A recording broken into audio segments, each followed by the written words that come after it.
الله من شرور أنفسنا ومن سيئات أعمالنا من يهده الله فلا مضل له ومن يضلل فلا هادي له وأشهد أن لا إله إلا الله وحده لا شريك له وأشهد أن محمدا عبده ورسوله صلى الله عليه وعلى آله وأصحابه ومن تبعهم بإحسان إلى يوم الدين أما بعد.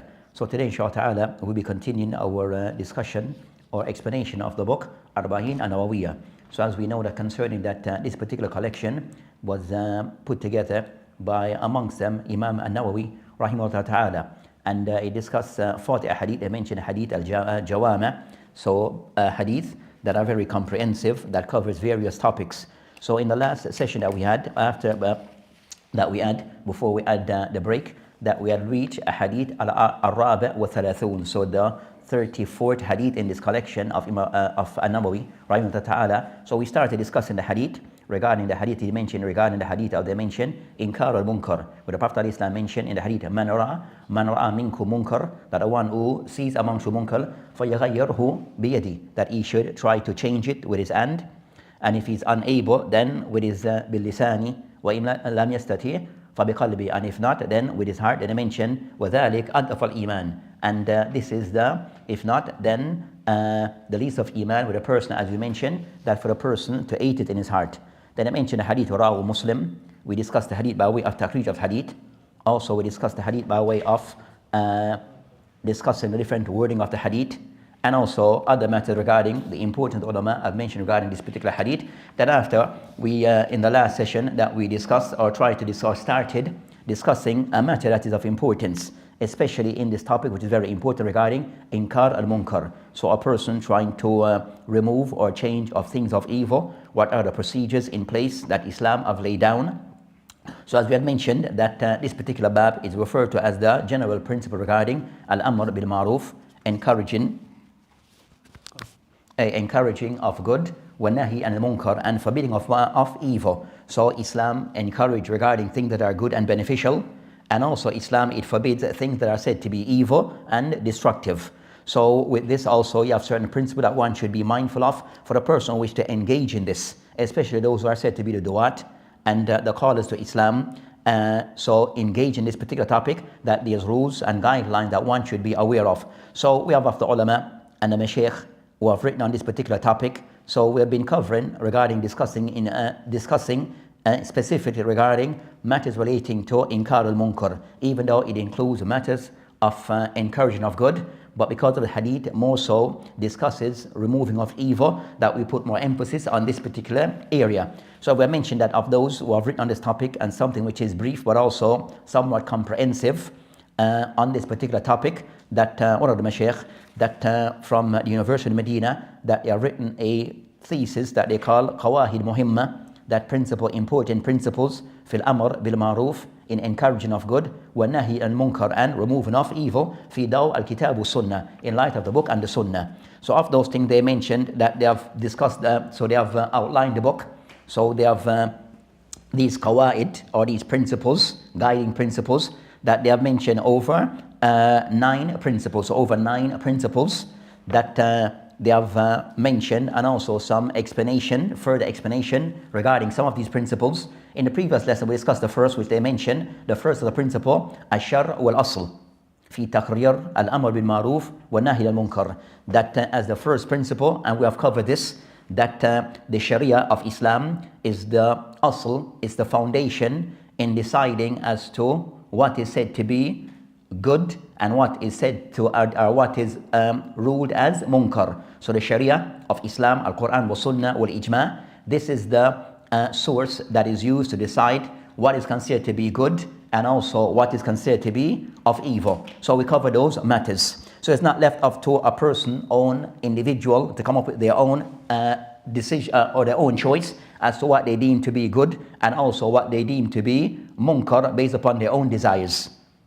Then also the second principle they mentioned, and we have covered mentioned, al-ilm wal-basira bitahqiq fi haqiqat al-amr bil-ma'ruf wa nahy al-munkar, and also that the person in approaching this topic of an-nahy al-munkar, forbidding of evil, or al-amr bil-ma'ruf, that also requires of those things the person should possess. It requires ilm wal-basira, that a person have knowledge regarding what is said to be ma'ruf, and also knowledge based with dalil as to what is said to be munkar. And I mentioned, so that is important regarding the person knowing Islamically what is said and what is deemed to be evil and what is deemed to be good. The third principle that he mentioned, Aqaid al-Thalitha, Marfatu al-Shurut Inkar al-Munkar. So the third principle is that a person knowing that the shurut, the condition in forbidding of evil. So Inkar al-Munkar, denouncing of evil, repelling of evil, that a person should know what are those conditions that they should follow the guidelines to be followed. And so with these matters, then he mentioned that of those things that fall under this, regarding the person knowing the condition in repelling or denouncing of evil and criticizing of evil, that of those conditions, tahaqquq min qawnihi munkar. So of the first thing regarding the shurut of inkar al-munkar, of rebelling, rebutting of evil, that the person that he makes certain that that thing is actually munkar according to the Sharia. So the person ensure that this thing that is claimed to be munkar is the actual case based upon the Sharia. So you might find at times that a person that that times that what is said to be munkar, sometimes it is based upon people's personal choice, which doesn't come into that, you understand, that has to be put aside. At times maybe based upon hawa, at times maybe based upon jama'at, depending on which group you're with.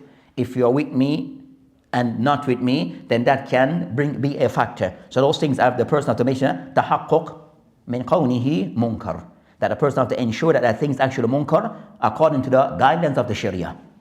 The second of those things regarding shurut inkar al-munkar, that I mentioned an yakuna al-munkar mawjood fi hal, that I think actually is in existence at the moment. So al-munkar is actually something that it is present.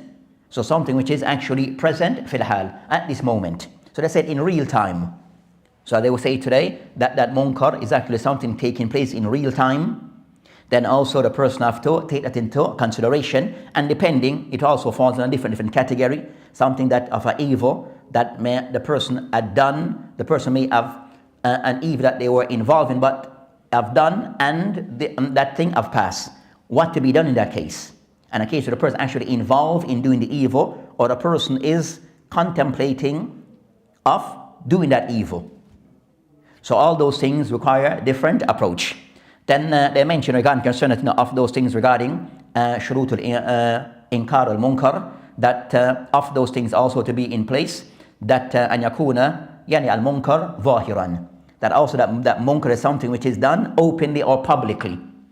As for by themselves, min ghayri tajassus, where a Muslim in trying to understand to that is not something that you have to spy on people. So there may be a munkar, you understand, but that munkar, that it should be something which is said prevalent, being done publicly, known, not something with a person to seek out that munkar. Then you have to, as I said, spy on people. Then that's unaccepted. Then no, then it's so it should be something which is zahiran, mujahiran, where done publicly and openly.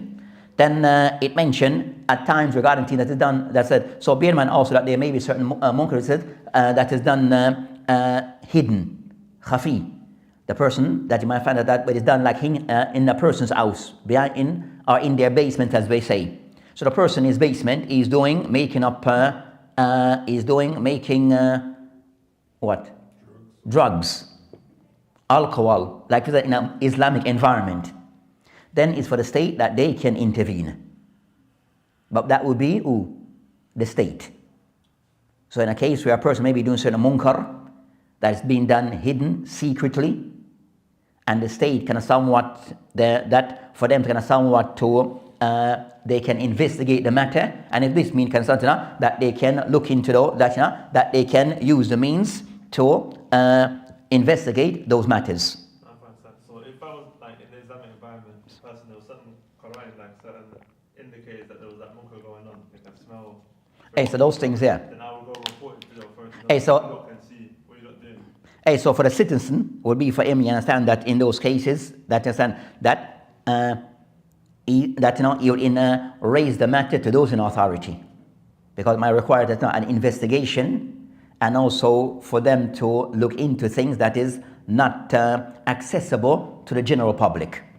You understand? For the general public, you can't have access to everyone home, but the authorities can do so if there's for a legitimate reason. So anything else? Okay. Then they mentioned that I think we have covered those matters. So they said be doing tajassus, spying upon people, type of thing. So not to be done. Then also they mentioned regarding ولا يكون الإنكار في الأمور التي لا خلاف فيها. I think we had stopped at that particular point, I think. So that point, we did that? That point we stopped? We spoke about that one? We spoke about it. We were supposed to go on the fourth point. So we're going to Qawaa'id al-Rabi'a. Okay. So, and they mentioned that so after thing to bear in mind regarding this matter that you have khilaf, that the matter regarding khilafiyya. So a certain matter regarding khilafiyya, that you have, we said khilaf as-sahir wa khilaf ghayr as-sa'ir. So they mentioned that you have matters of khilaf, difference between on a matter, and sometimes that matter with a difference on that topic or that particular issue, it could be something which is a valid difference is present with ijtihad between the ulama. One come to a conclusion and another come to a separate conclusion, but there's a legitimate khilaf on that matter. And we gave some example on those matters.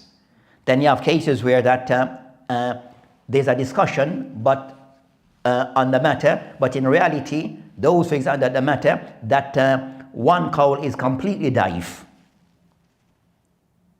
A difference may be there, but in reality that the difference is there, it is something which is weak. It's a weak opinion, but it is mentioned by few ulama, or maybe ulama who are reputable ulama, but their view in essence, it is a weak opinion. So is weighing out of those matters.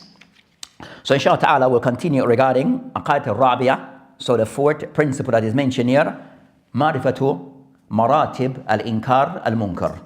So the next principle that is mentioned here, so the person mentioned that the person having the awareness and the knowledge of the different levels, maratib, the different degrees of Inkar al-Munkar.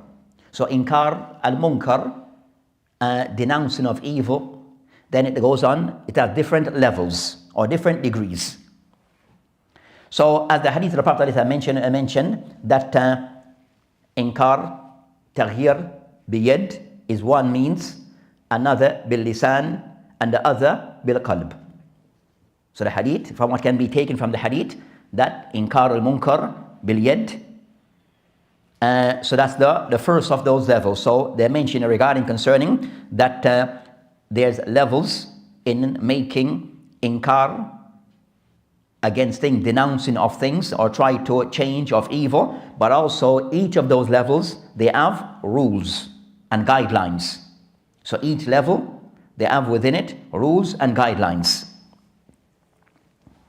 So they mention regarding concern of those rules, regarding concerning Inkar of Munkar, al-istita'a, as the hadith mentioned, فَمَنْ لَمْ يَسْتَطِعْ. So the hadith mentioned that in each of these lessons, that also a part of this is that al-istita'a, the person have the ability, the capability. So the person, as they would say, you act within your ability. You act within your ability. And if that, so the first level that they mentioned, that the first and the highest level regarding Inkar al-Munkar bil yad.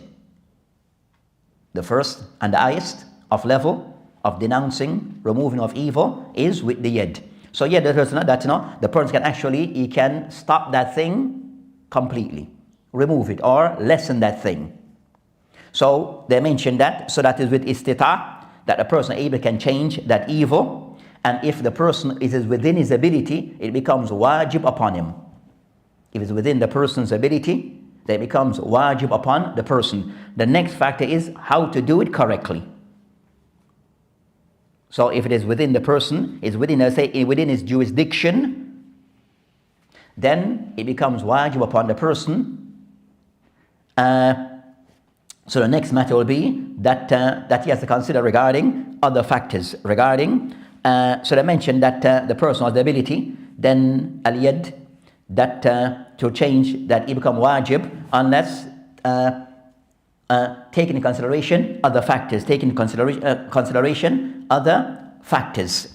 So they mentioned that with this, that based upon the hadith of Abu Sa'id al-Khudri, we mentioned that yad becomes of the first level. Yad become the first level. So they mentioned regarding concerning that the inkar bil yad wa shuruti, so with changing of evil with one's hand and the condition applies to it, to mention that's the highest level.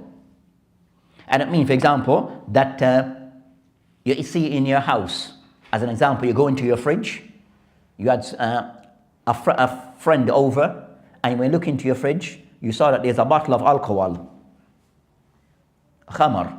Then you have the ability to take it out and smash the bottle and get rid of it. So that's within your ability, because it is in your house, in your fridge. So that is within your ability. So with that they mention, so as an example. So they mention regarding concerning those things which is within the person's ability, within your jurisdiction, then it's for the person to remove of that munkar. It's for the person to remove of that munkar, and in that case become wajib, become wajib upon the person to do so. So of those people who have that authority on the highest level would be concerned to the sultan or the wali al-amr, so the person, the head of state, the leader, and those people yanuban, and those people also that he have given authority regarding the governors or the ministers, then that they have certain authority within their jurisdiction. So the governor in his city, he has certain jurisdiction that he can intervene in certain things. Just as the head of state also, he has that ability. So those things regarding munkar, that it becomes wajib, and I also mentioned the wajib for the person to make that change, that if he doesn't, he becomes sinful. So the person is within your ability, and there's no other mawana, there's no other things that blocks, that come into play, that it becomes wajib upon the person, it becomes sinful to do so, not to remove of that evil. So they mention that of those people, a sultan, also, for example, the head of the house, within the house. So you have for the country, the head of state and the ministers. Then you have also who other people said that a person can change things with their hand would be, for example, that the person who's the head of the household, they have certain power within they have certain power that have been given to them within their home. So each according to his jurisdiction. Each according to his jurisdiction. So they mention that of those who fall under that level. So for those people that to change of those evil according to their ability and their responsibility. When I mentioned the Prophet Islam, the hadith of Ibn Abbas, the hadith in the Sahih Muslim, where the Prophet mentioned, قال النبي الإسلام أنه نزع, that Ibn Abbas رضي عنه, that he mentioned that رضي عنهما, that the Prophet Islam, that أنه نزع خاتم ذهب من يد رجل آخر, that he saw another person that was wearing a ring of gold, and he removed from his hand, because he's the head of state. So he has that authority, so he can intervene. So we said no. So you have certain people that they can intervene directly, so it becomes upon them if they see an evil. So that hadith in the Sahih Muslim showing regarding concerning that it's forbidden for men to wear of gold. The Prophet saw this, and he intervened and removed from a person's hand, or you can ask the person to do so, but in whatever way to intervene in that matter.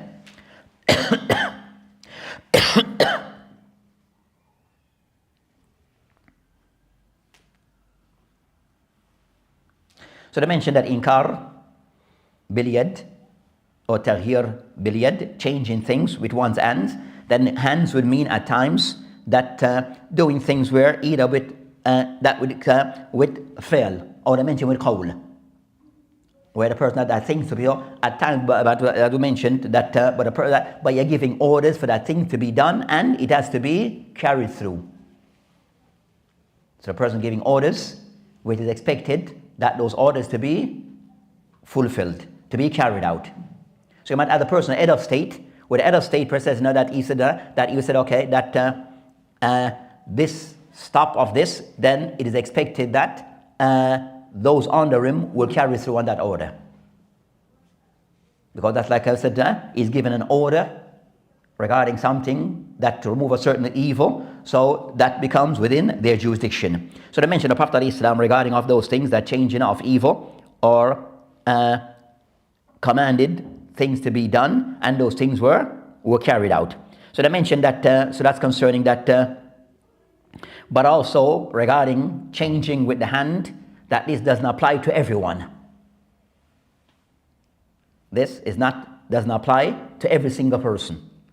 So changing with the hand, we said with yad, with strength, with power, with authority, that this does lies with every person. So that goes back. So and also it applies to every munkar. So also as we discussed that munkarat, there are different levels.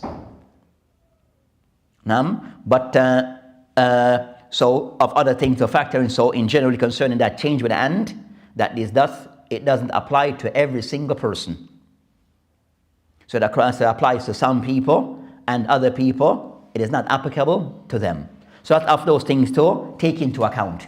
Those are the things to take into account, that it goes back to those people who are in authority. So of those people in authority, the head of state, and it's upon them to ensure that certain munkar doesn't become widespread or available within the state, within the society, is upon those head of states.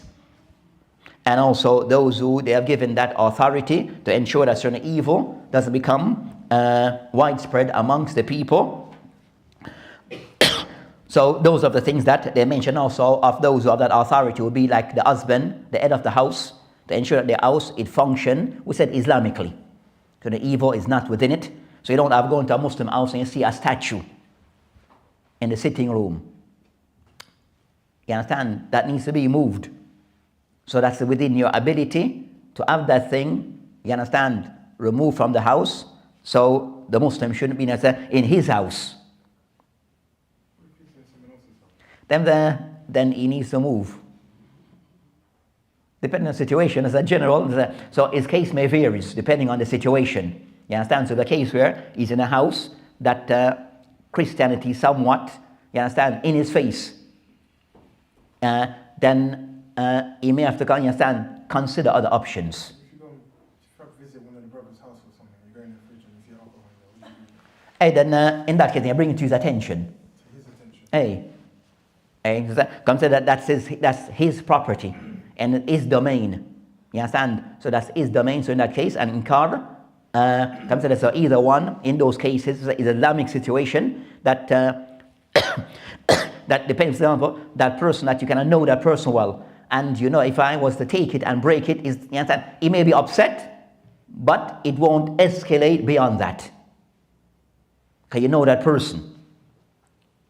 And so in that case, that it may be within your ability to break it, then you do so because you know the person and you know things won't escalate.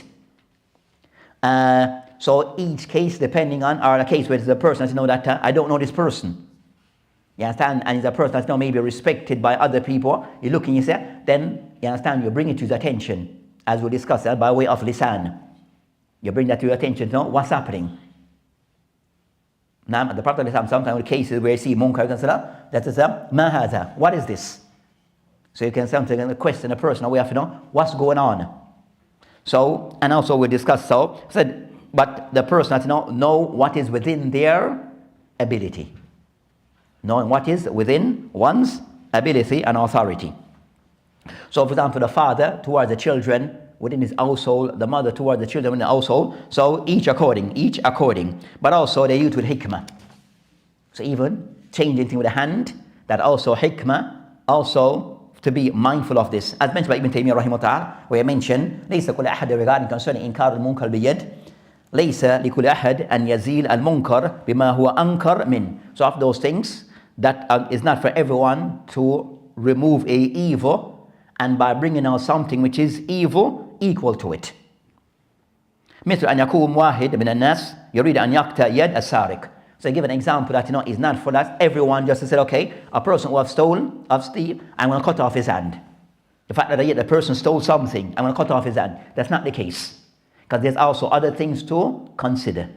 The person may steal, but also you have other rules regarding stealing. When the person is to be punished, depending on based upon certain things that are in place in the Sharia.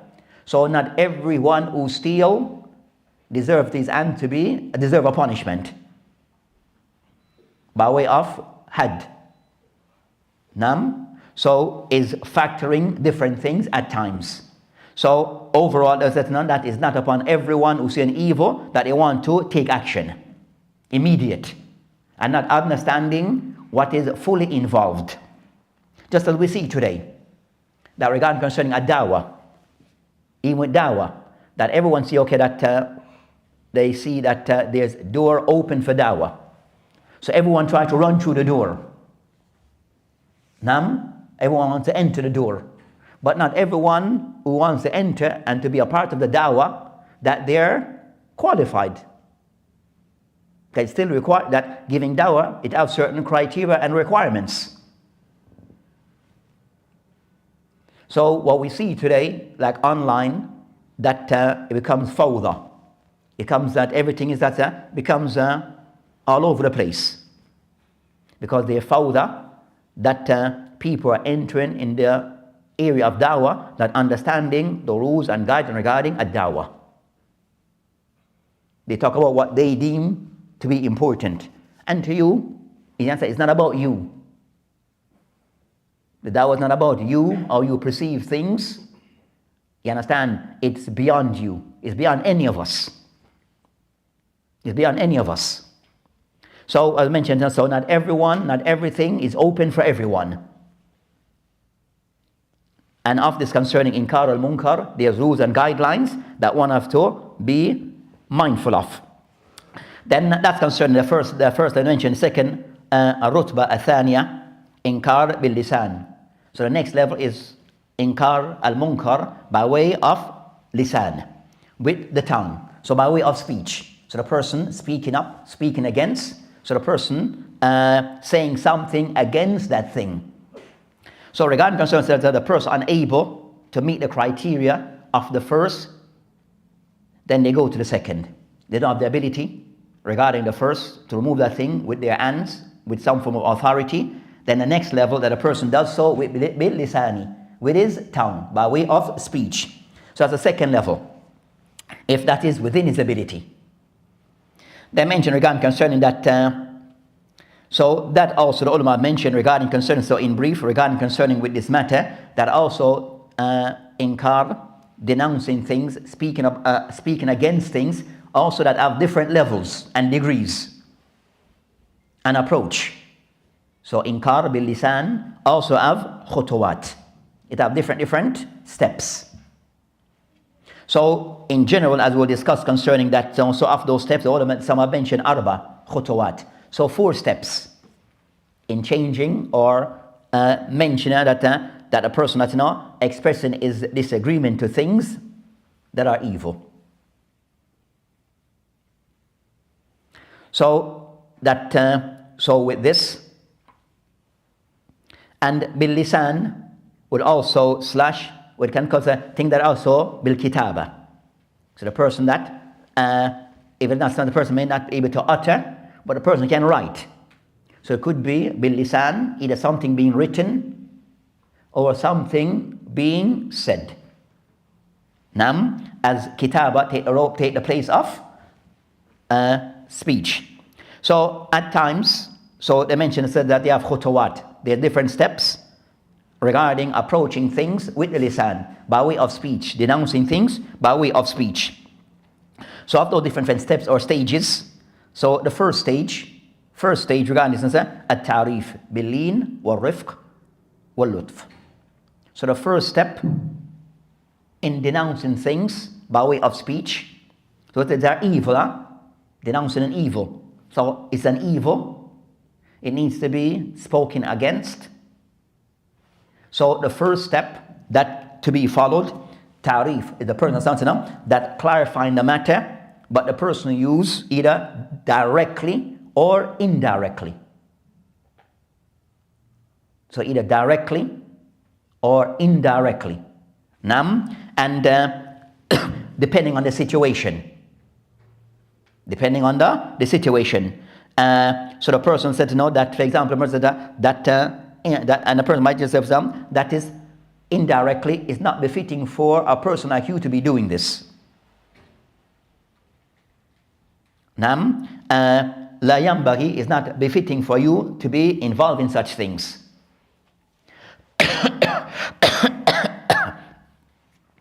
Or you are better than this. You are better than this. That's not befitting for people, a person like you.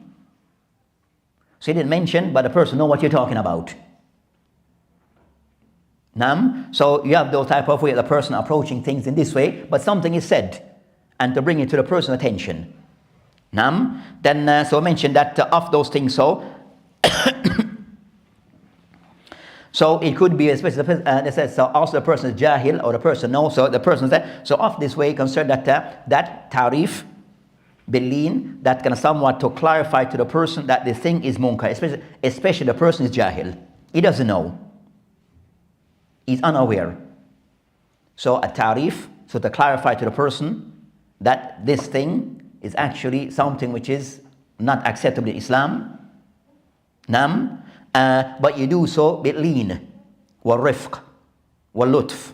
So they say lean, rifq, they do it with some form of gentleness, kindness, in that type of fashion. Yeah? You don't come up very harsh against the person.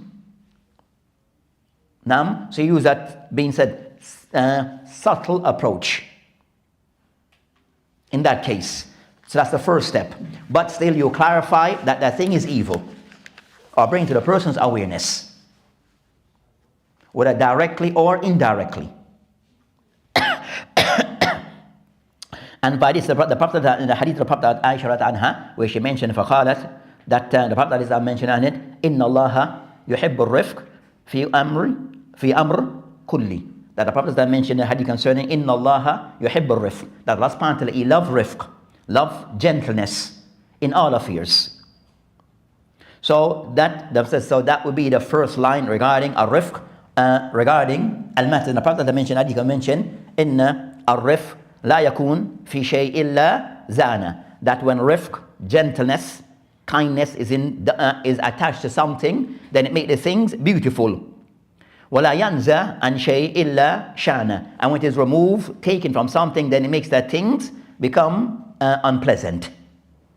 So show that ar-rifq, especially in the initial stage, when a person may be jahil, unaware that what they have done is wrong, that they have done is wrong, or that thing is wrong, then you use that approach. You use that approach. So that's concerning, well, so that's the first approach. First was With lisan. second. That's the lisan. So I said with lisan you have different levels. So the first level is tarif, bilin, wa rif, wa lutf. Nam, so being gentle, but still clarifying to the person the hukum ash-shar'i. So I said that being as the person that that would be, and it could be also that approach also concerning in dawah. Also the approach regarding ad-dawah, as in the Prophet Islam regarding concerning the case of Aisha, when those people, when they passed by the Prophet Islam said, Salamu alaikum. So they say, Salamu alaikum. So Salam mean like, death be upon you. Then the Prophet Islam will call what he says, wa alaikum. But Aisha responded that she mentioned that Aisha, that she mentioned, that she mentioned, says, alaikum, salam alaikum, wa alaikum la'natullah. So, death be upon you, because she heard what they said. She said, death be upon you, and also the curse of Allah subhanahu wa ta'ala be upon you. Nam, then the Prophet then mentioned that so they mentioned that, then they mentioned, Ya Aisha, inna Allah yuhibbu rifq fil amr kull. That Allah subhanahu wa ta'ala, that He love rifq, gentleness in all affairs. Then she mentioned, alam tasma ma qalu. So in defense, or to clarify our position, why she responds, she mentioned, didn't you hear what they say? So قال عليه السلام, alam tasma ma qultu lahum. So his response was like, didn't you hear what I said to them? So in the Prophet regarding this, did you heard what I said? Responded back to them. So it shows regarding the Muslim, especially that then it says that it says wa alaikum. All I said to them when I heard, I said wa alaikum. The same thing go back to you. So it shows regarding concern a Muslim that approaching now to approach certain things properly. So having the right approach, and what to be said and not to be said. So I said that in a line of ad-dawah, initially the person tried to use al-rifq, even sometimes when they may be a bit harsh, because overall your message is to you want to bring and turn that person's heart to Islam. So you use al-rifq to the best of your ability. Use your rifq to the best of your ability, and if time, I will discuss, if time that need tashaddud, then that come later. Then that has its place. It has its place, but also its right place. So that's concerning that matter. So a clarity, but also with clarity, it comes with a rifq wal-lin. The second step, khutbatu thaniya, an-nahi bil-wadh wal-nus wa-takhwif min Allah subhanahu wa ta'ala. So the second stage, I mentioned the second stage regarding inkar al-munkar bil-lisan. The second stage of inkar al-munkar bil-lisan, that I mentioned an-nahi bil-wadh. So somewhat that you use al-wadh. So they meant admonition, and nus, give the person advice, with takhwif min Allah, and also kind of somewhat remind the person to have fear of Allah subhanahu wa ta'ala. That a person remind the person regarding fear of Allah subhanahu wa ta'ala. So that's the second stage. That's the second stage. And I mentioned that an-nus wa al-wadh wa takhwif min Allah, that comes with a person who know what they're doing is wrong. So al-wadh, so the person, they know what they have done is wrong. Clear, ikhwan? So the person already know that the person arif bi hukum, that he knows that the hukum regarding the thing is munkar, but still they have indulged in it or fell into that thing. So in that case, al-wadh, then to admonish the person, when an-nasiha, give them advice, wa takhwif min Allah, and for them to have the fear of Allah subhanahu wa ta'ala. So that's the approach in that stage. So the first stage is more geared towards the person who be what? We said what? Jahil. He's green.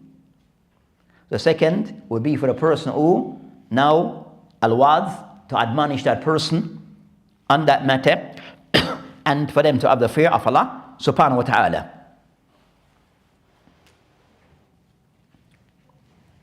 As mentioned, فَذَكِّرْ فَإِنَّ الذِّكْرَ تَنْفَى الْمُؤْمِنِينَ. So in that case is فَذَكِّرْ, so to remind that Muslim. And hopefully that the reminder, it will benefit the believer. So that concerning al-wadh, that at that stage was the ulama mentioned Sulaiman Khawas.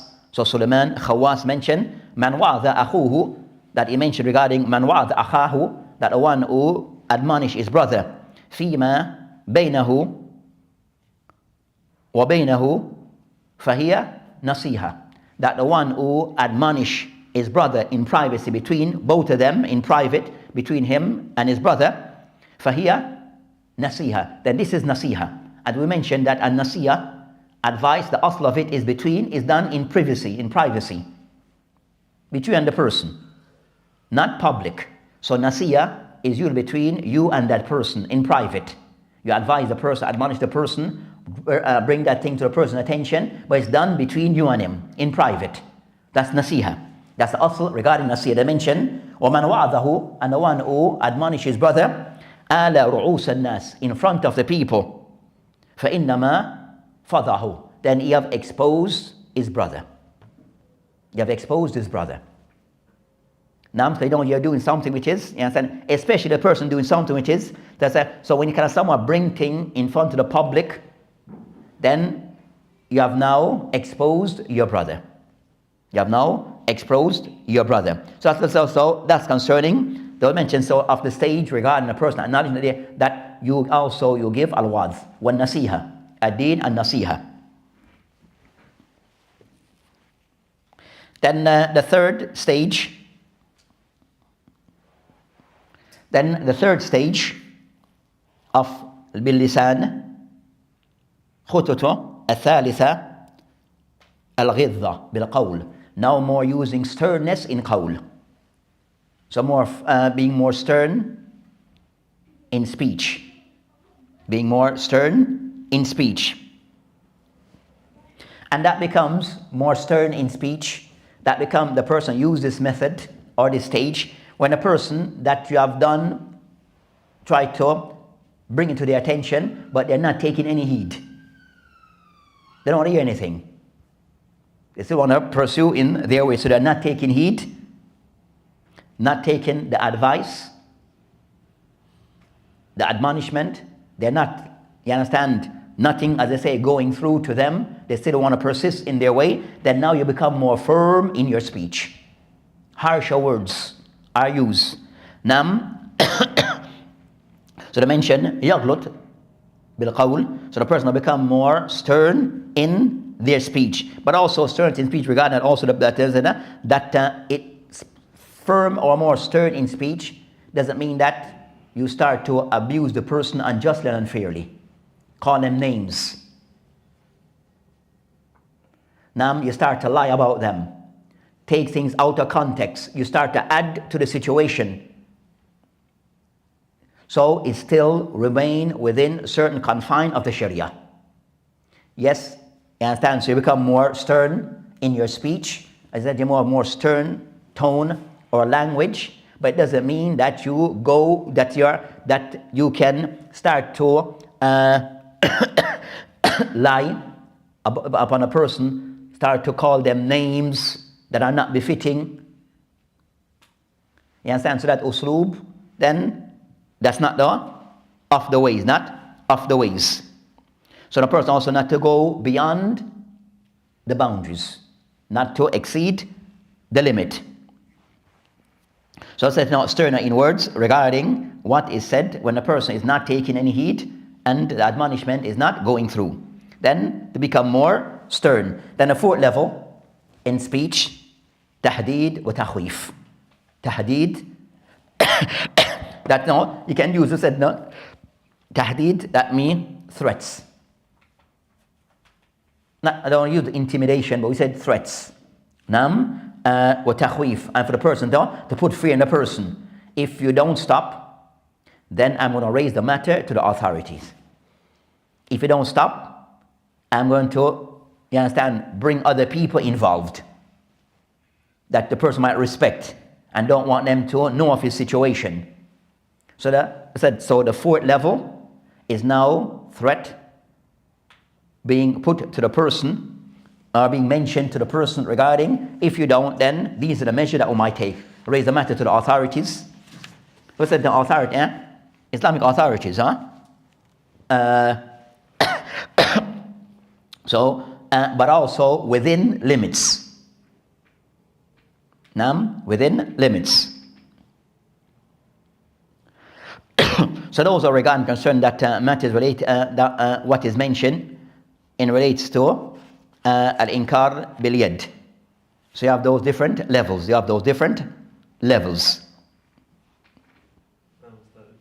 If somebody saw someone like doing some munkar, the also will say that they cover them, they don't expose them, or they don't even raise it to the hakim. Would it be correct to say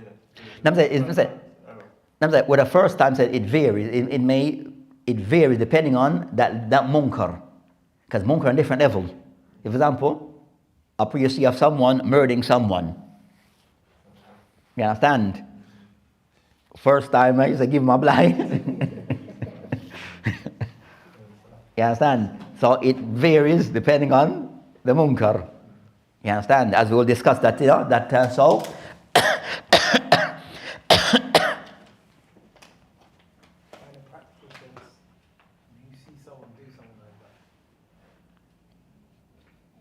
Anyway, then if you see a person doing those things, then obviously, then in that case, then to be raised to the authorities. You understand? In those cases, then to be raised to the authorities. Will that include family members as well? And taking the life of a person, something of kabair al-dhunub.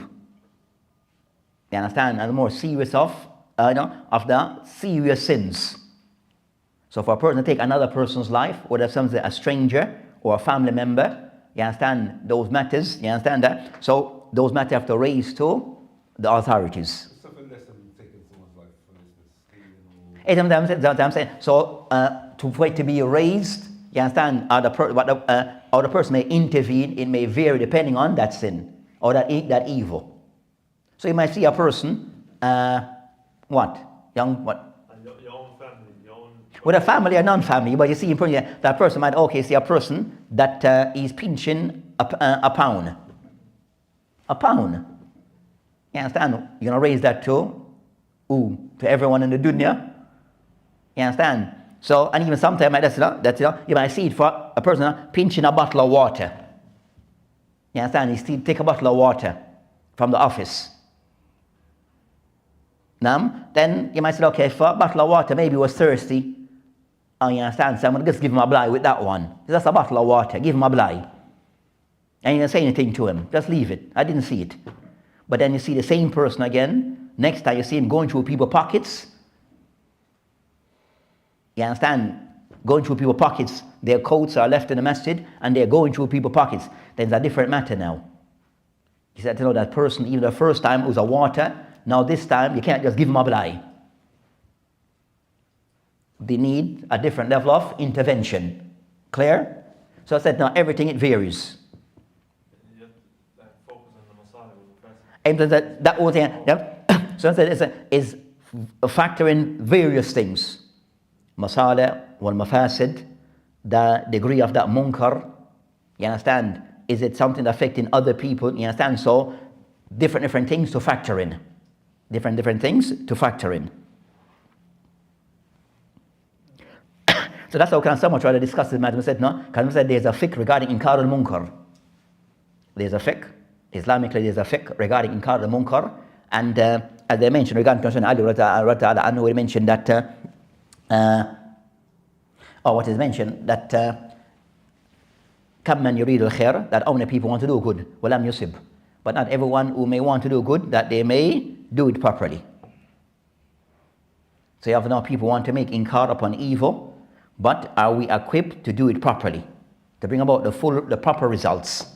And if it is not approached correctly, based upon the guidelines of Sharia, then that's when we kind of somewhat find that things that they're, you understand, they go in the wrong direction.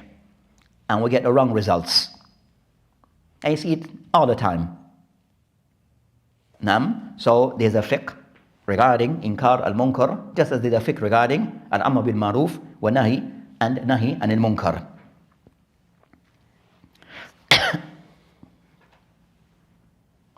So al-rutba al-thalitha, the third level, inkar bil qalb, which is now the third level, which is inkar bil qalb. So the person aching that inkar in his heart.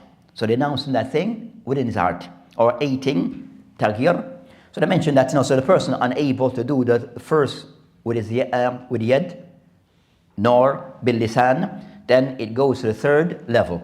Goes to the third level.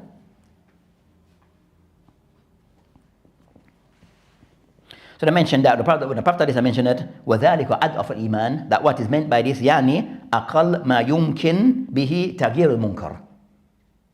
So what is meant by ذَلِكَ أَضْعَفُ إِيمَانِ, that means concerned to know that's the least that the person is able to do regarding changing of that evil, which is within himself, that you have a dislike regarding that munkar, you dislike it. You have a dislike towards that mood, so you ate it, so you ate it in the heart. And also the person may hope that if he was able to change it by other means, he would have done so. If he was able to change it through other means, he would have done so. But the least, so that the least, the person that he hates it in his heart and upset about that munkar that's being done, but he's unable to change it, so he's upset, have a dislike towards that munkar, and hope that there's others who may be able to can change that munkar.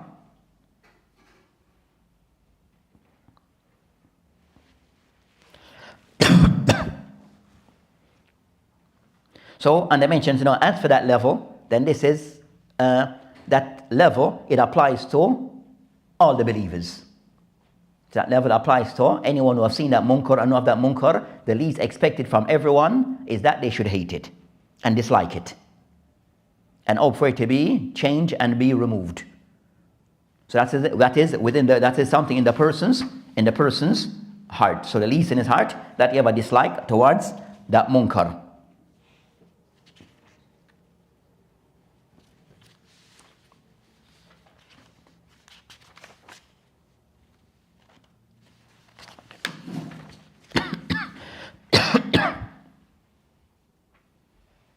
So as we mentioned that those are different degrees regarding inkar al-munkar, that different degrees, but also each of those levels that they have different approach and guidelines that one should be mindful of.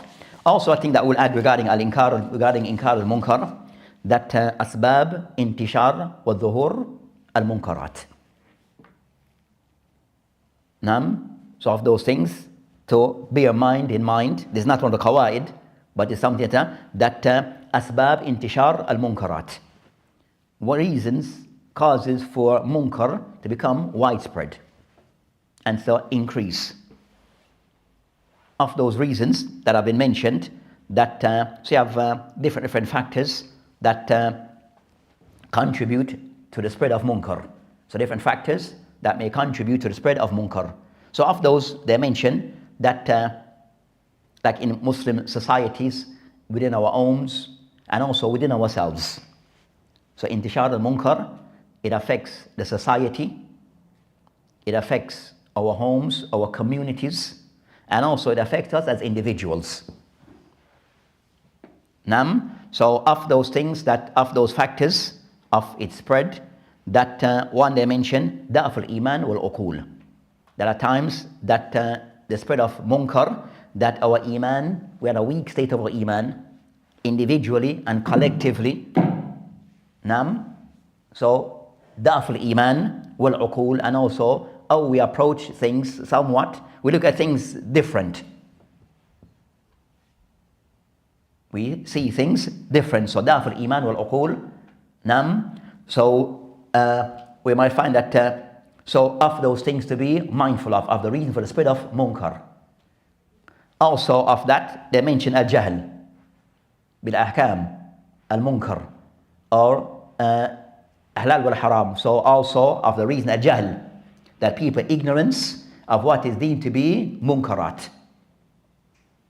They don't see this thing as munkar. And so not seeing something as munkar, even though the Sharia is considered to be a munkar. I said, of those things you'll find, so what we said, that one is al-jahl. So you have jahl. So you find, for example, al-bid'ah. Bid'ah is munkar. We might find that those who don't see it as a munkar. So you may be arguing someone, discussing with someone about a munkar, but in their minds, they don't see it as munkar. So that contributes to the spread of munkar, al-jahl, bayna nas. Third, ittiba al-hawa wa shubahat wa shahawat. Ittiba al-hawa, following of desires, were also shubahat, things of doubts, and also shahawat, and also our vain desires. So following of our vain desires, shubahat, things of doubt, and also al-hawa, and also our desires, our vain desires. So these things contribute to the spread of munkarat. Fourth, that have been mentioned regarding that قلة العلماء على التوحيد والسنة وانتشار علماء السوء. So of those things that can contribute, we find the ulama of the sunnah, they become the minority. So at a point that their voice is not heard.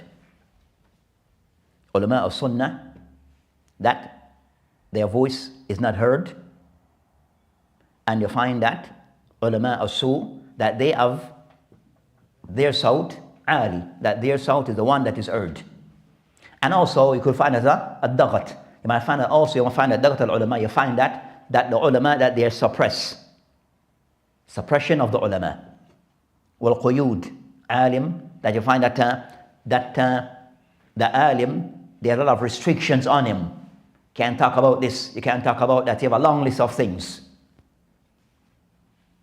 So you find that pressure, restrictions being placed upon the ulama of the sunnah, who have ghira upon the deen. So those things also contribute to those things. Also they mention Adam Tahkim al-Sharia.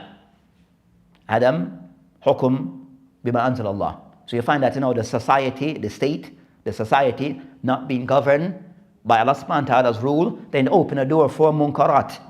Because the Hukum al-Sharia, that it blocks evil and encourage good. So if the state is not being ruled by what Allah subhanahu wa ta'ala revealed, then open the door for munkarat. So you find khamar being sold in a Muslim country. Cave, but it is. Bars, what we call them over here? Bars, Pubs, disco, Allah mustan, wa alayhi tuklan. You understand? So you find these things become, you understand, is there openly. So if the Sharia is not being ruled, then a problem. Then open a door for all type of evil, all form of evil, yadu billah. So you find that people, according to all type of crazy ideas, that they do so freely, because Allah mustan. So Adam Tahkim al-Sharia, also tasahul an-nas and the munkarat, that even the people in general, that they become complacent regarding munkarat. We see that every day, man, it becomes a norm, even with munkar. You become immune to it. So those are factors, so become immune where you don't even see it as munkar anymore. Because become immune to that munkar. So these are of those factors.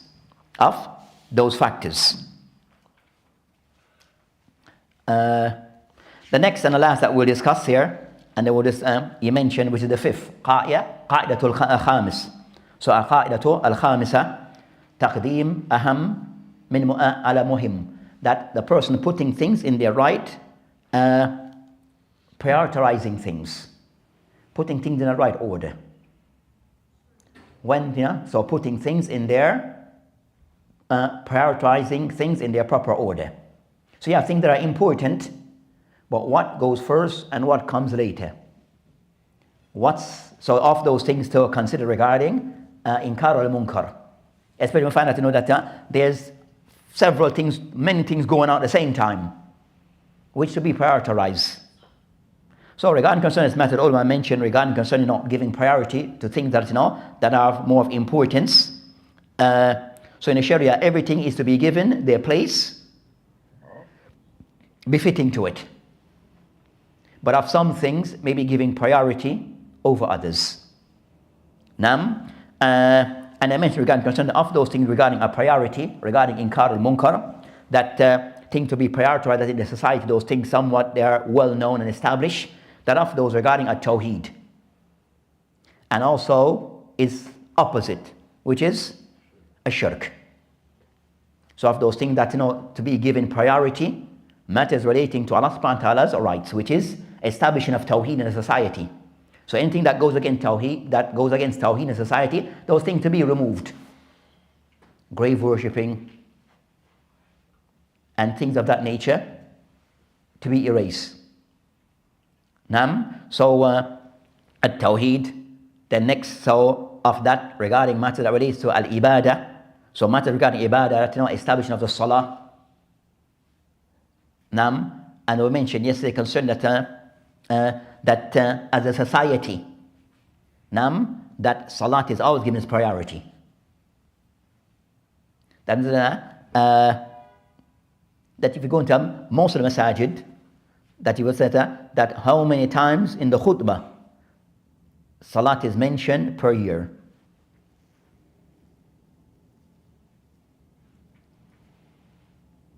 If you go to any masjid without any exception, to see how many times the importance of salat is mentioned, or as a reminder to the congregation is mentioned, you might find that maybe once, twice a year. And that's a lot in some masjid. So, isn't? You with me, Juan? Yeah. Huh? I'm gonna come here a lot.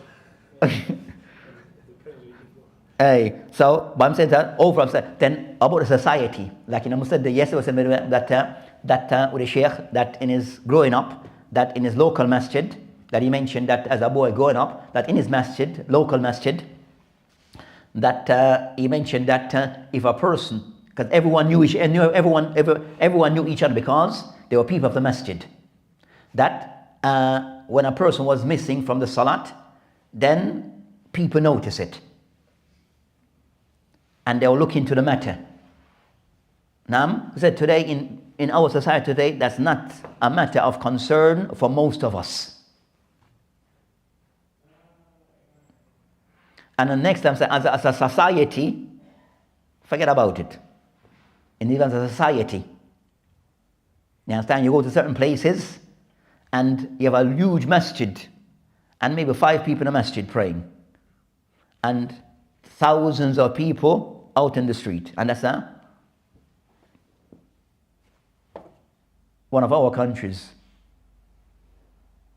You understand? So sure that even from the level of that, you understand, of a little of the state level, as a society, that salat, zakat, siyam, hajj is not given that importance as it should. And that's on the level of the society. Now,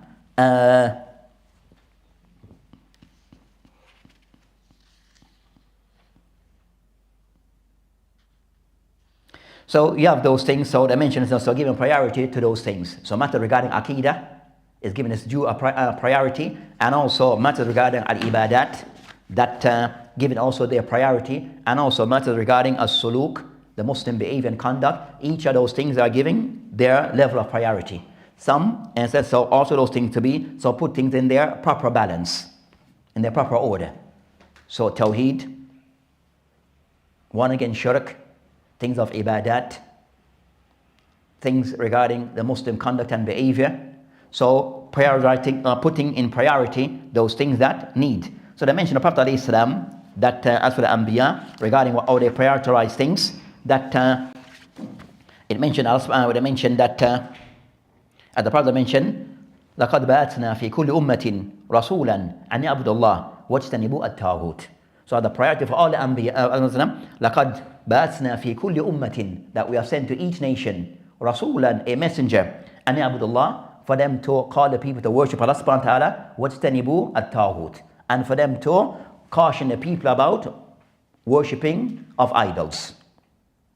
So that's of the essence of the dawah of all the Anbiya.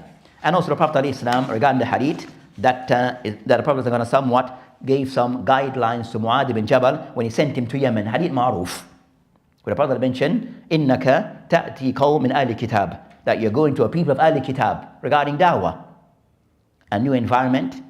But those people from Ahli Kitab, that they mentioned, فَلْيَكُنْ أَوَّلْ مَا تَدْعُمْ إِلَيْهِ شَهَادًا لَا إِلَى اللَّهِ وَأَنَّ مُحَمَّدًا رَسُولُ اللَّهِ. So the Prophet somewhat gave him some guidelines. You're going to people, what you should prioritize regarding ad-dawah, and how to build that society on Islamic principles and values. But what to start with? So those are those things. And we can see that even that regarding concerning, even said the books of Islam that are written, that you might find that books in Aqidah and books, so you find that books of the ulama regarding matters concerning that you have books that are geared for the awam al-Muslim. So you have books to educate the Muslim, but if the approach is more, the book is more in how to educate the general Muslim. Then you have books regarding that concept regarding how to educate the talib, how to build a talib. And even those books on different degrees. So for the talib, how to understand books that are there that is meant for the talib, you have books of beginners. It doesn't discuss everything. So if you look at the books of Islam, even concerning for the talib al-ilm, that the books of in any subject, in fiqh, in aqidah, it starts with not everything. It starts with some things. Then it builds. Then it builds. So that's the approach. And also regarding those matters, regarding knowing what is the prioritizing things, then also for a person who knows, as we mentioned before, that munkarat is not on the same level. So I said, all munkarat is ma'asi. So munkarat are things we said that they go against Islam, a disobedience to Allah subhanahu wa ta'ala. So these munkarat are things which is haram, that if these things that are munkarat, are they on the same level? Every munkar is on the same degree, the same level? No. So you have munkarat, things of evil, that are said to be kufr wa shirk. That's the worst, the more severe munkarat that are shirk wa kufr. Then the next level of munkarat, and also that you have things regarding al-bidah wal khurafat. Things that are attributed to Islam but have nothing to do with Islam. Things that are foreign to Islam. So those things of al-bidah wal munkarat, those things of al-bidah wal khurafat, that they are also on different levels. So al-bidah on different levels.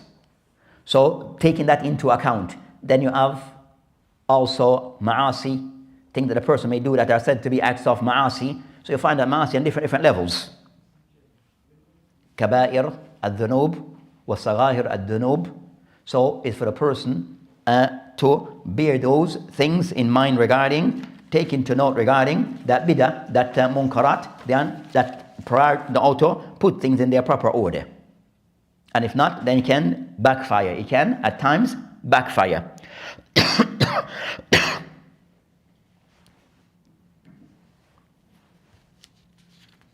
With that, inshallah ta'ala, so this lesson is the second on discussing this book, Qawaa'id Muhimma.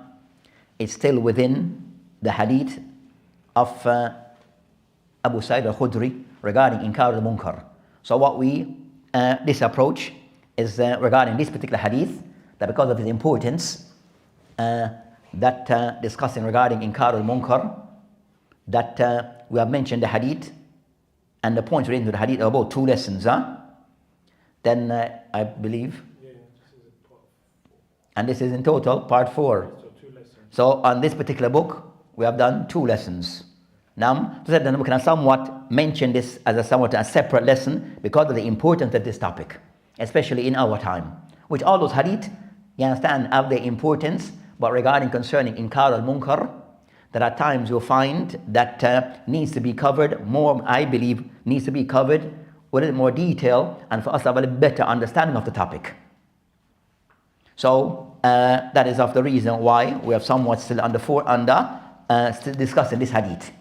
But more so we mention giving Qawaa'id wal usul regarding how to understand and to approach the topic regarding Inkar al-Munkar.